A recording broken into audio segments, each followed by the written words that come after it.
पंच कल्याणक प्रतिष्ठा महोत्सव जैन परंपरा का एक विशिष्ट अनुष्ठान है। तीर्थंकर भगवंतों के जीवन से जुड़े हुए 5 प्रसंगों को लेकर के पंच कल्याणकों की संयोजना हुई है। व्रती नगरी पिंडरी जिला मंडला मध्य प्रदेश में ये पंच कल्याणकों का महोत्सव चल रहा है। आप सभी जानते हो कि पंच कल्याणक महामहोत्सव में तीर्थंकर भगवंतों के जीवन प्रसंगों के 5 संदर्भ दर्शाए जाते हैं, जिन बिंबों के लिए प्रतिष्ठित किया जाता है। मंत्रोच्चारण और अनुष्ठान की एक विधि होती है। इस सब को संपन्न करने के क्रम में पंच कल्याणकों का आगाज घट यात्रा से प्रारंभ होता है। घट यात्रा का अर्थ आप समझते ही हैं। सौभाग्यवती महिलाएं अपने हाथों में कलश घट लेकर के कुएं पर जल भरने के लिए जाती हैं। जल भरने के लिए घट पर पहुंचना, कुएं पर पहुंचना और समारोह पूर्वक जल भर करके लाना, इस क्रम के लिए घट यात्रा कहा जाता है। घट यात्रा पंच कल्याणक महामहोत्सव का प्रारंभिक स्वरूप है। पंच कल्याणकों में यह किसी कल्याणक में सम्मिलित नहीं है, लेकिन कल्याणकों को संपन्न करने की पूर्व विधि, पूर्व क्रिया अवश्य है। घट यात्रा में सौभाग्यवती श्राविकाएं, बालिकाएं बड़े उत्साह के साथ विशुद्ध भावनाओं से जल को भर करके छने हुए जल का उपयोग करते हुए उस जल के माध्यम से पवित्र भावना से शुद्धि करने के लिए आगे बढ़ती हैं।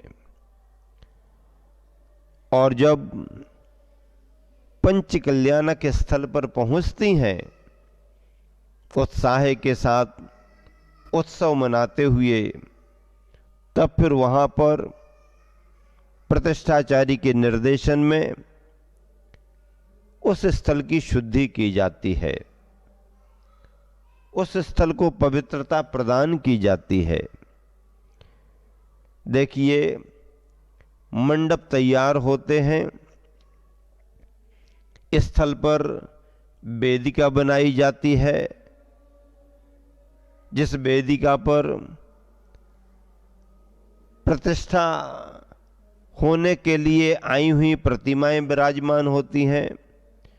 प्रतिष्ठित श्री जी विराजमान होते हैं, जिनका प्रतिदिन अभिषेक पूजन होता है।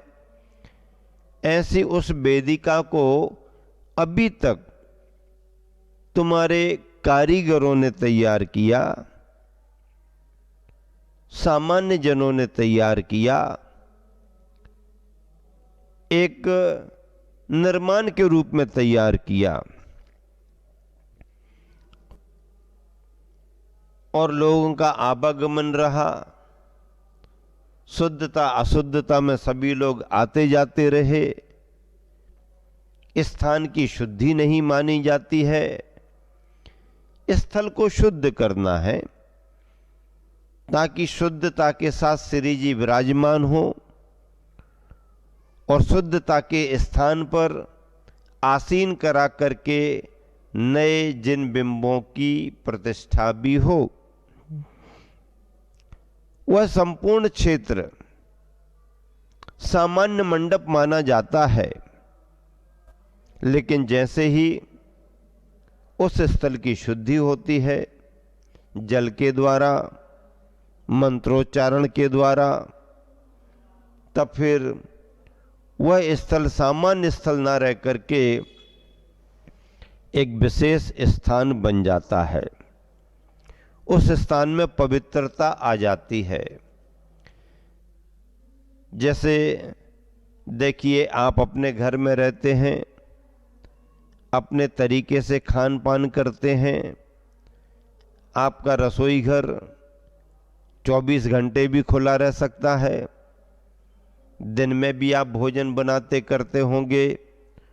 हो सकता है संस्कारों की कमी के कारण आप रात में भी बनाते होंगे, भोजन रात में भी करते होंगे। ये तुम्हारा रसोई घर सामान्य हो गया। हो सकता है कोई जमी कंद भी आप लेते होंगे, जमी कंद भी तैयार करते होंगे, लेकिन जैन कुल है तो नॉनवेज तो नहीं होगा। जैन कुल है, अभक्ष्य अखाद्य सामग्री तो दूर रहेगी, लेकिन फिर भी कुछ न कुछ आपके पारिवारिक तौर पर जमीकंद आदि का उपयोग हो सकता है।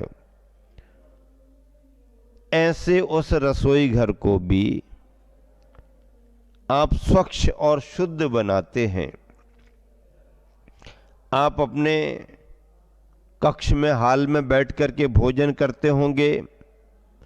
संभवतः जूते चप्पल पहन करके भी आप जा सकते होंगे।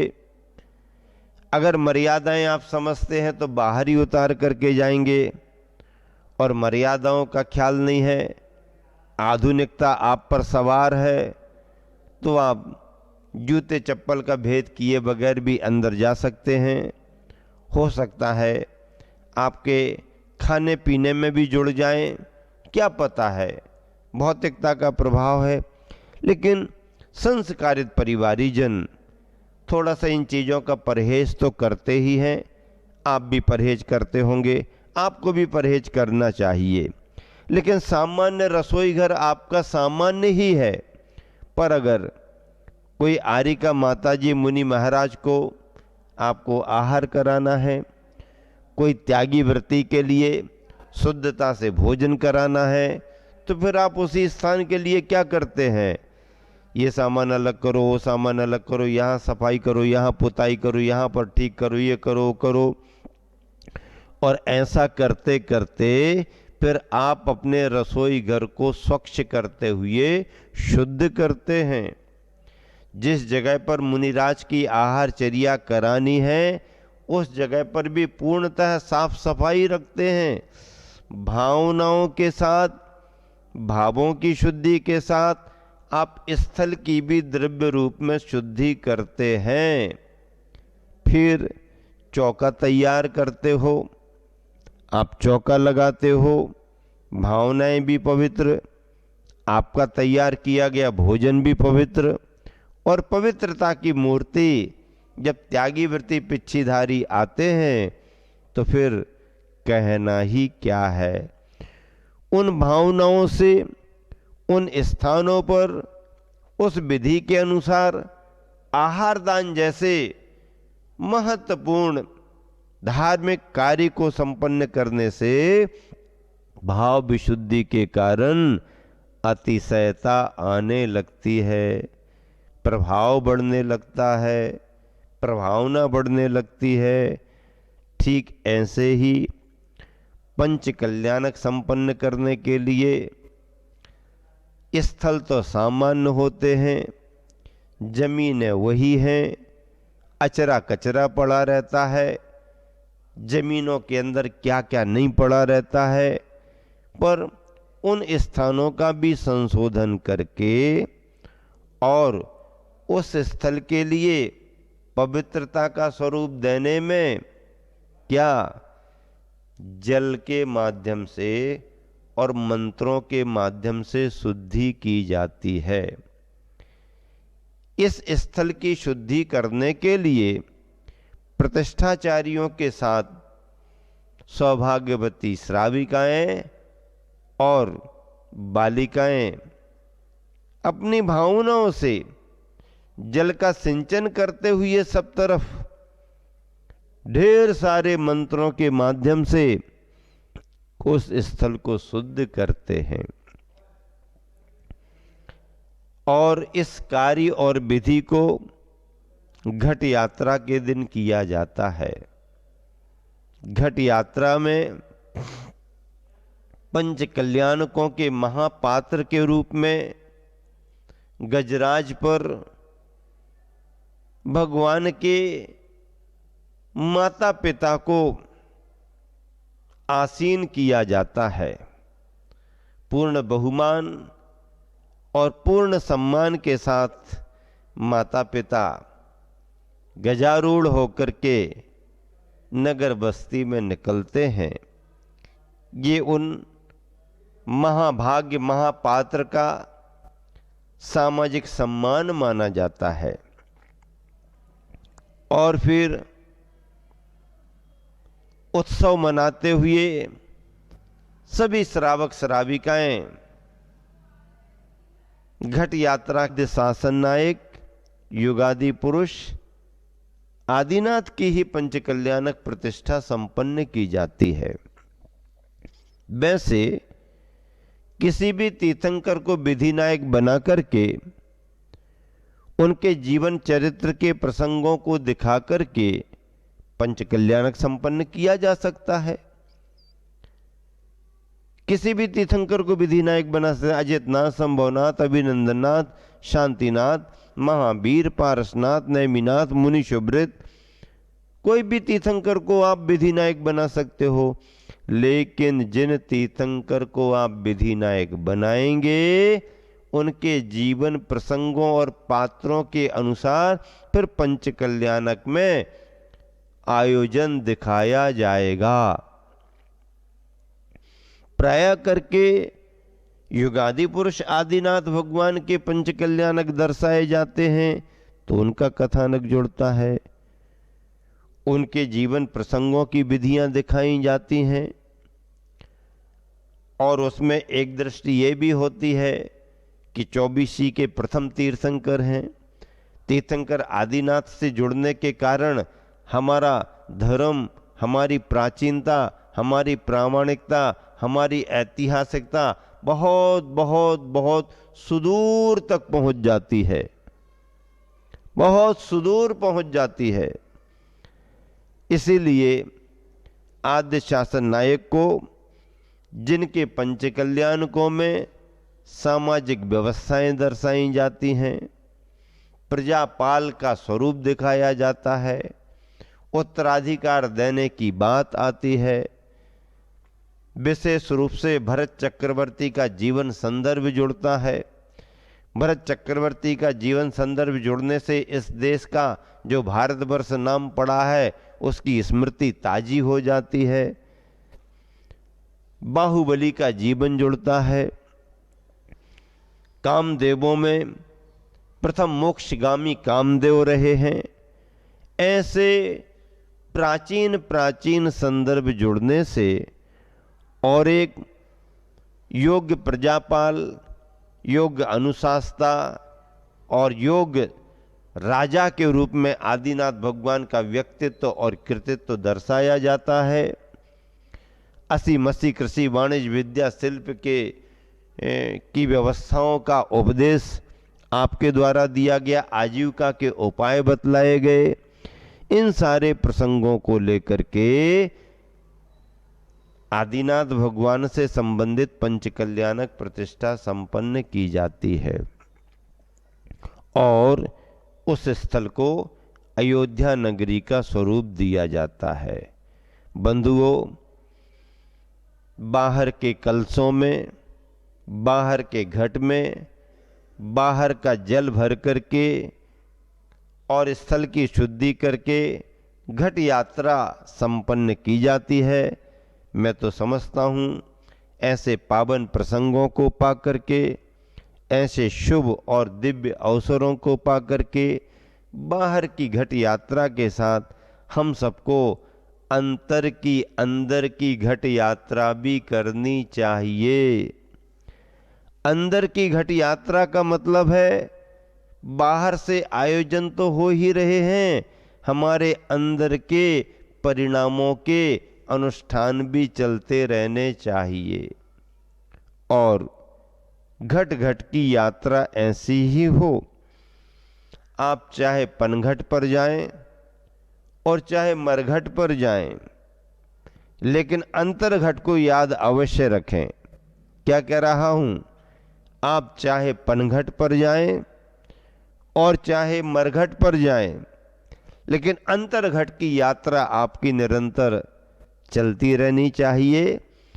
ये घट यात्रा आप सबके अंतर्घट की यात्रा बने और आपका घट अंतर्घट से जुड़े, ऐसी भावना इस घट यात्रा के अवसर पर करता हूँ। यहाँ के आयोजक बंधुओं के लिए, संपूर्ण समाज के लिए, सभी कार्यकर्ताओं के लिए, सभी त्यागी वृत्ति भाई बहनों के लिए, सभी दान दातार महापात्र परिवारों के लिए और संपूर्ण ग्रामवासियों के लिए आयोजन में मुझे जैनेतरों का कोई भेद ही समझ में नहीं आ रहा। नगर में इतना उत्साह, इतनी भावनाएं, गुरुवर आचार्य विद्यासागर जी महाराज के प्रति इतना समर्पण, इतना लगाव, उनकी इतनी ताजा स्मृतियां। इस नगरी में 4 बार गुरुवर आचार्य विद्यासागर जी का सत्संग आगमन हुआ है। ऐसी ये पिंडरई नगरी मध्य प्रदेश में पंच कल्याणक आयोजन संपन्न कर रही है। और जैन तो जैन, इस इलाके के जैनेतर बंधुओं में भी बहुत उत्साह देखा जा रहा है। गुरुवर आचार्य विद्यासागर जी महाराज का स्मरण करते हुए इस आयोजन को सभी लोग सफल बनाने में तत्पर हैं। जाप्यानुष्ठान प्रारंभ किए जा रहे हैं और अनेक अनुष्ठानों के साथ, आप सबकी भावनाओं के साथ पंच कल्याणक प्रतिष्ठा महोत्सव के प्रारंभिक बेलाओं में आज घट यात्रा संपन्न हो रही है। ये घट यात्रा बाहर से स्थल की शुद्धि तो करे ही, अंतर्घट बनकर के हमारे आत्मिक परिणामों की और स्वयं आत्मा की शुद्धि करने में कारण बने। इसी शुभ भावना से आप सभी के लिए बहुत बहुत आशीर्वाद।